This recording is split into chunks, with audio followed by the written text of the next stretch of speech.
Qu'est-ce que le blasphème contre le Saint-Esprit? Le mot blasphème vient du grec blapto, abîmer, nuire, et phaino, rendre visible, littéralement action contre l'image. C'est le mépris des dieux voulu par pensée et manifesté par parole ou par action. C'est saint Thomas d'Aquin qui affirme que c'est le péché contre la foi. C'est l'insulte faite à Dieu lui-même. Il est l'inverse de l'adoration et de la louange que l'homme doit à Dieu, le signe par excellence de l'impiété humaine.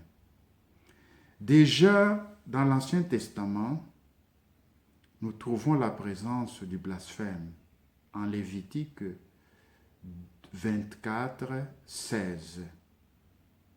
Qui blasphème le nom du Seigneur sera mis à mort. Toute la communauté le lapidera, qu'il soit immigré ou israélite des souches. S'il blasphème le nom du Seigneur, il mourra. Le plus souvent, le blasphème se trouve sur les lèvres des païens qui insultent le Dieu vivant lorsqu'il s'attaque à son peuple. 2 Rois 19, 4 et suivant, Tobie 1, 18. Dans le Nouveau Testament, nous trouvons blasphème, le mot blasphème dans 3 passages clés. Marc 3, 28, 30, Luc 12, 10, Matthieu 12, 30 à 32. Mais lisons seulement le passage de Marc. Amen, je vous le dis, Dieu pardonnera tout aux enfants des hommes, tous les péchés, tous les blasphèmes qu'ils auront faits. Mais si quelqu'un blasphème contre l'Esprit Saint, il n'obtiendra jamais le pardon. Il est coupable d'un péché pour toujours. Jésus parla ainsi parce qu'ils avaient dit, il est possédé par un esprit mauvais, un esprit impur.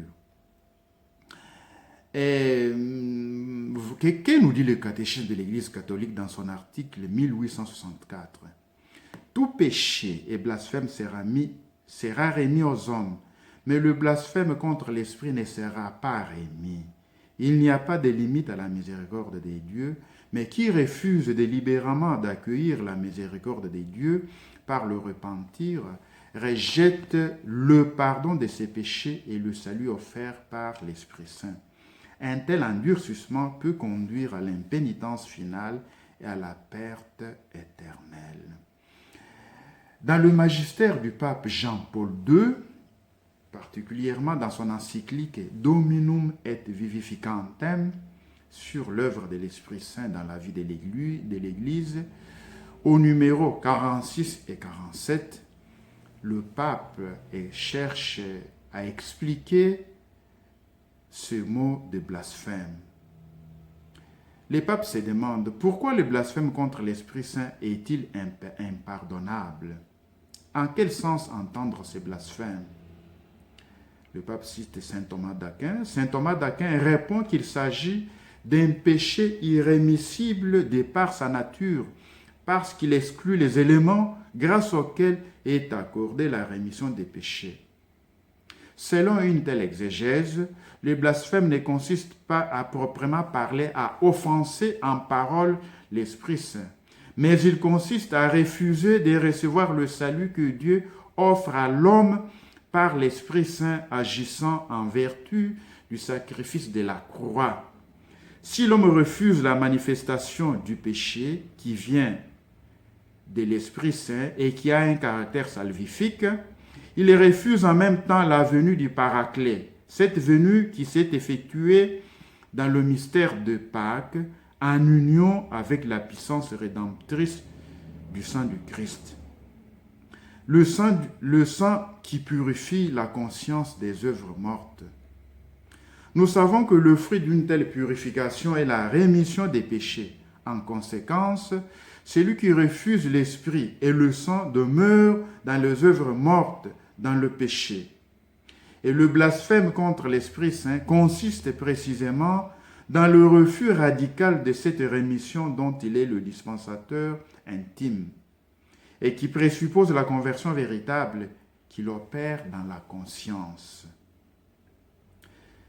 Si Jésus dit que le péché contre l'Esprit Saint ne peut être remis ni en ce monde ni dans l'autre, c'est parce que cette non-rémission est liée comme à sa cause à la non-pénitence, c'est-à-dire au refus radical de se convertir. Cela signifie le refus de se tourner vers les sources de la rédemption qui restent cependant toujours ouvertes dans l'économie du salut, dans laquelle s'accomplit la mission de l'Esprit Saint. Celui-ci a le pouvoir infini d'épuiser à ses sources. C'est de mon bien qu'il reçoit, a dit Jésus. Il complète ainsi dans les âmes humaines l'œuvre de la rédemption accomplie par le Christ, en leur partageant ses fruits. Or, le blasphème contre l'Esprit Saint est le péché commis par l'homme qui présume et revendique le droit de persévérer dans le mal, dans le péché quel qu'il soit, et refuse par là même la rédemption. L'homme reste enfermé dans le péché, rendant donc impossible pour sa part sa conversion et aussi par conséquent la rémission des péchés qu'il ne juge pas essentielle ni importante pour sa vie.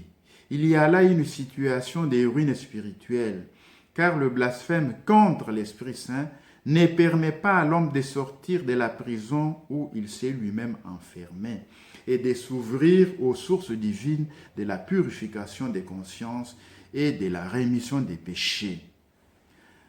L'action de l'esprit des vérités qui tend à la mise en lumière du péché pour le salut se heurte dans l'homme qui se trouve en une telle situation à une résistance intérieure, presque une impénétrabilité de la conscience, un état d'âme que l'on dirait durci en raison d'un libre choix. C'est ce que la Sainte Écriture appelle l'endurcissement du cœur. De nos jours, cette attitude de l'esprit et du cœur fait écho. Et nous pouvons trouver ces péchés aujourd'hui qui se manifestent, le péché du blasphème contre le Saint-Esprit, qui se manifeste par le refus des Écritures. C'est l'Esprit qui a inspiré les Écritures et en particulier les Évangiles. Remettre en cause leur contenu, c'est insulter le Saint-Esprit. La divinité de Jésus est annoncée dans les Évangiles, de même que la rédemption ou la virginité de Marie. Mettre en doute tous ces fondements de notre foi, c'est, voilà, le péché contre le Saint-Esprit. Le blasphème contre le Saint-Esprit, c'est aussi le refus de la tradition. L'Église est inspirée par l'Esprit. Nous ne pouvons pas nous dire catholiques si nous n'accueillons pas la tradition comme une vérité absolue, en particulier l'efficacité des sacrements, l'importance de la messe, les dogmes. Donc, refuser la tradition, c'est refuser, c'est commettre le blasphème contre l'Esprit Saint. À la prochaine, que le Seigneur vous bénisse, que le Seigneur nous aide tous à découvrir toutes les manifestations du blasphème contre le Saint-Esprit dans notre vie. Amen.